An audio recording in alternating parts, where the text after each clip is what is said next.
Mesdames et messieurs, le commandant Baudin, l'état-major et tout le membre de l'équipage sont tous accueillis à bord de Café Habib et vous souhaite de passer une agréable traversée.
Plonge d'en haut là? Plonge d'en haut pour tomber en bas.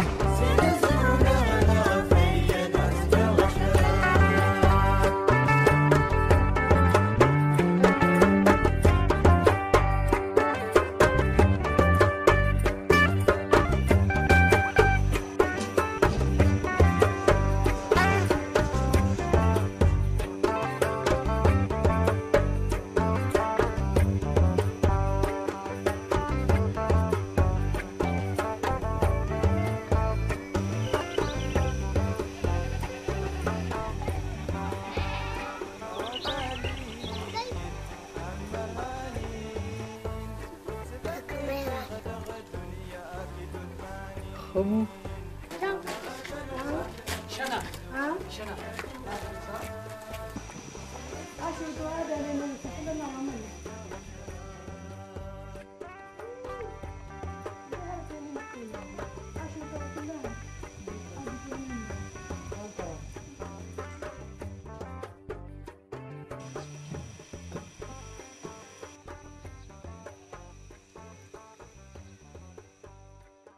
D'Agueloc, aujourd'hui tristement connu, partons sur les traces des anciens de la Dare des Iphoras. Les boules de granit qui jalonnent le massif, là où affleure le vieux socle cristallin, sont parfois ornées de gravures. Cette situation se présente 7 km à l'ouest d'Agueloc, en bordure de la vallée du Tilemsi, un affluent de la rive gauche du Niger. Quelques parois supportent des images de rhinocéros, témoins de biotopes plus humides que l'actuel. L'antilope oryx, gravé sur ce bloc, reconnaissable à ses longues cornes en sabre recourbées vers l'arrière, était chassé au début du XXe siècle par les Celtes tamashèques. Ces inscriptions libico-berbères se composent de signes graphiquement apparentés aux tifinagh, toujours en usage chez les tamashèques, dont ils se servent pour retranscrire quelques formules galantes dans leur langue berbère, le tamashèque. Avant l'apparition de cette écriture et l'arrivée de ses auteurs, des berbères aux traditions apparentées à celles des Celtes tamashèques, la région était parcourue par des éleveurs de taurins. Ceux-ci se plaisaient à représenter sur les rochers leurs animaux, ciment de leur organisation sociale. Les espèces de la grande faune sauvage étaient aussi pour eux une source d'inspiration. Les girafes et les autruches occupent une place de choix dans leur bestiaire. Il s'agit dans les deux cas de figures d'animaux au long cou dressés vers le ciel, évoluant en hardes, peut-être symbole d'harmonie, d'abondance et de transcendance. Ces éleveurs aimaient aussi se représenter vêtus et parés de leurs plus beaux atours, coiffes volumineuses agrémentées d'appendices rayonnants, de boucles d'oreilles et de pendeloques, tuniques plus ou moins longues et étranglées au niveau de la taille, lance à pointe métallique et bouclier. Ce porteur de lance fait partie des centaines de personnages, corps et têtes traités de face, recensés dans la Dare des Iphoras en contexte riche de taurins. Des figures humaines comparables sont connues en grand nombre plus à l'est dans les massifs nigériens et tchadiens.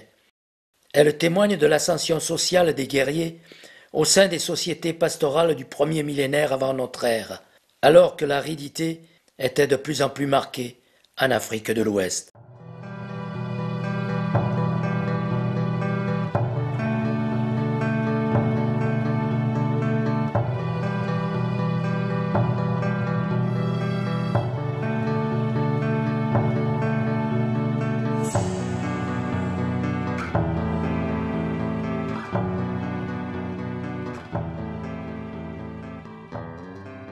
Plus à l'ouest, aux abords du Tilemsi, cet ancien affluent du Niger, devenu une zone peu recommandée, de très abondantes traces de civilisation rappellent qu'ici, la vie des anciens y était particulièrement active.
Les éperons rocheux en bordure des vallées, notamment ceux situés à proximité de points d'eau permanents ou de mares temporaires, ont attiré des générations de graveurs. C'est par dizaines de milliers que se compte leur production. Le dromadaire, en partie basse de cette paroi, a été réalisé sur un support qui se trouvait déjà décoré de figures de taurins et d'autruches. Des inscriptions libico-berbères se retrouvent rassemblées sur ce piton rocheux, avec en contrebas des personnages à l'image des pasteurs que nous avons observés à l'ouest d'Agueloc. Les imbrications et juxtapositions des gravures témoignent de la longue fréquentation de ce lieu que l'on peut qualifier de sanctuaire. Du mufle des girafes descend parfois un trait. Faut-il y voir les images de sujets capturés et apprivoisés, d'animaux élevés, ou bien d'êtres adulés? Il est difficile de trancher. Ces motifs arborescents, aux côtés d'autruches, comptent parmi les curiosités locales. Les associations dromadaires inscriptions libico-berbères, par leur répétitivité, démontrent qu'usage de l'écriture et élevage camelin allaient de pair. Aussi n'y a-t-il guère de risque à assimiler leurs auteurs aux ancêtres des Keltamachèques. Comment interpréter la diversité des motifs remplissant les corps de ces girafes? Le mufle de l'une d'elles se retrouve ici encore muni d'un lien. Et, plus loin, s'observe de nouveau l'association inscription dromadaire, dont la réalisation ne peut remonter au-delà des 4e, 5e siècles de notre ère, période à partir de laquelle le dromadaire est utilisé dans le nord de l'Afrique comme monture par des guerriers. Deux éléments singuliers se dégagent de cette paroi ornée. Au centre se trouvent deux girafes, à côté d'un motif ramifié qui pourrait représenter un arbre dont les ongulés se nourrissent du feuillage.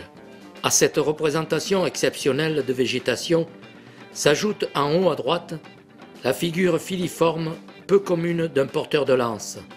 La disproportion de l'arme par rapport au personnage surprend. Cette gravure inédite, et combien précieuse, représente un char équipé de roues arrêts, d'une plateforme et d'un timon recoupé par les cornes d'un bœuf. Elle s'ajoute aux 88 figures de ce type recensées dans la dare des Iphoras. Le sujet char atteste, à l'instar de quelques autres motifs particuliers gravés dans la région, de l'ouverture du Sahara méridional aux univers de l'âge ancien des métaux, des régions plus septentrionales. Il témoigne plus précisément des interactions culturelles à grande distance qui se jouaient vers le milieu du 2e millénaire avant notre ère dans l'ancien monde occidental euro-africain. Si la proximité de ces autruches, girafes et taurins n'est plus pour nous surprendre, il est en revanche inattendu de croiser cet éléphant, le premier qu'il nous soit donné d'observer en gravure. Les corps compartimentés et décorés de points de ces autruches semblent fantaisistes. Le porteur de lance apparaissant à leur côté est majestueux. Les robes triangulées de ces taurins ne renvoient à aucune bigarrure connue, fantaisie d'artiste, robes imaginaires ou pelage décoré. Impossible de répondre. On notera que le deuxième sujet est guidé à l'aide d'une laisse par un personnage du style des porteurs de lance qui semble se tenir debout sur l'arrière-train de l'animal.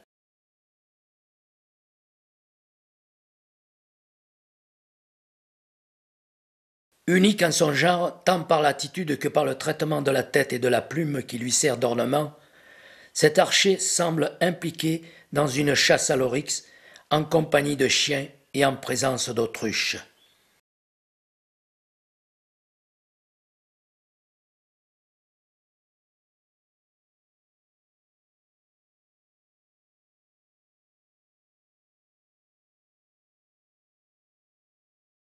Girafes isolées, éléphants, vaches, autruches, etc.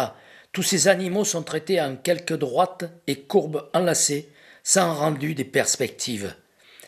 Quelques minutes suffisaient probablement aux graveurs pour délimiter ainsi par percussion directe ou indirecte, burin de pierre ou de métal en main, les silhouettes de leurs sujets. Les repentirs sont rarissimes.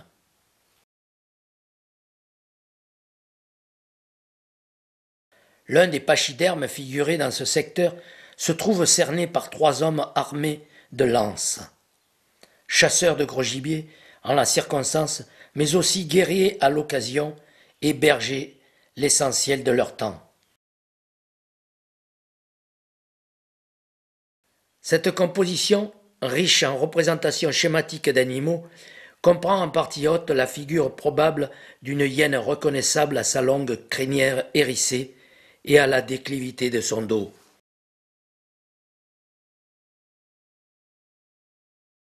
Cette paroi ornée montre 2 porteurs de crosses.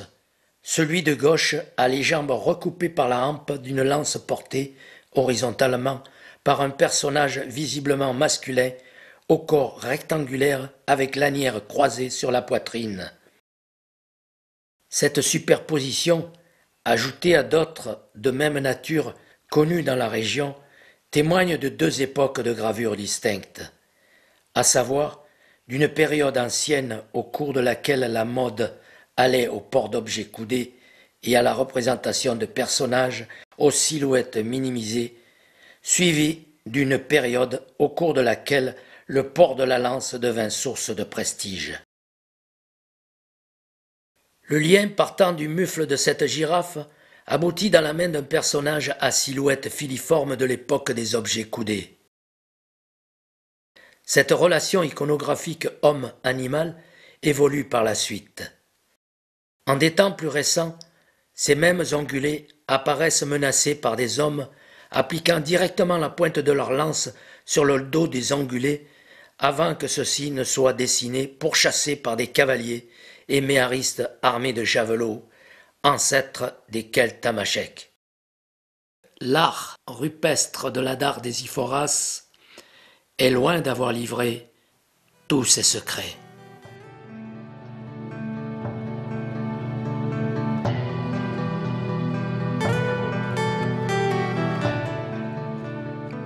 Ce motif fait partie des quelques gravures indéterminables, inclassables, énigmatiques. Nous le livrons à la sagacité des chercheurs et de tous les passionnés de l'art rupestre du Sahara.